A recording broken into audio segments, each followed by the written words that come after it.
ফরিদপুরের ভাঙ্গায় কুমার নদ সংলগ্ন বেদে সম্প্রদায়ের শিশুদের জন্য বিনামূল্যে শিক্ষার ব্যবস্থা করেছে উপজেলা প্রশাসন। এক আনন্দঘন পরিবেশে তাদের ফুল দিয়ে বরণ করে শিক্ষা প্রণালীতে অন্তর্ভুক্ত করা হয়। বিস্তারিত থাকছে ওয়াহিদুজ্জামানের প্রতিবেদনে। মঙ্গলবার দুপুরে ভাঙ্গা পৌরসভার ২ নম্বর সদরদি সরকারি প্রাথমিক বিদ্যালয়ে আনুষ্ঠানিকভাবে বেদে সম্প্রদায়ের ১৫ জন শিশুকে ফুল দিয়ে বরণ করা হয়। এ সময় তাদের হাতে বই এবং শিক্ষা উপকরণ তুলে দেন ভাঙ্গার উপজেলা নির্বাহী কর্মকর্তা মিজানুর রহমান।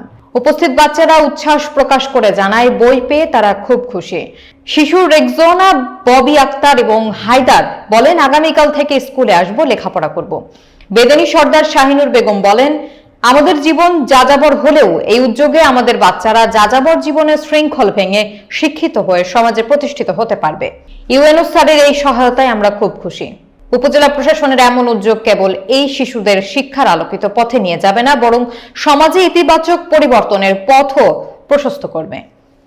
যারা বেদে সম্প্রদায় দীর্ঘদিন ধরে ভাঙ্গা উপজেলায় তারা কষ্টে জীবনযাপন করছিল, আমরা এটা খোঁজ পেয়েছি যে এই পরিবারগুলোর যে সন্তানগুলো স্কুলে যায় না এবং তাদের যেই আমাদের শিক্ষার যে মূল যে স্রোতধারা, এই স্রোতধারা থেকে তারা দূরে রয়েছে। আমরা উপজেলা প্রশাসনের পক্ষ থেকে আমরা সমস্ত বাচ্চা স্কুলে যাওয়ার দায়িত্ব নিয়েছি।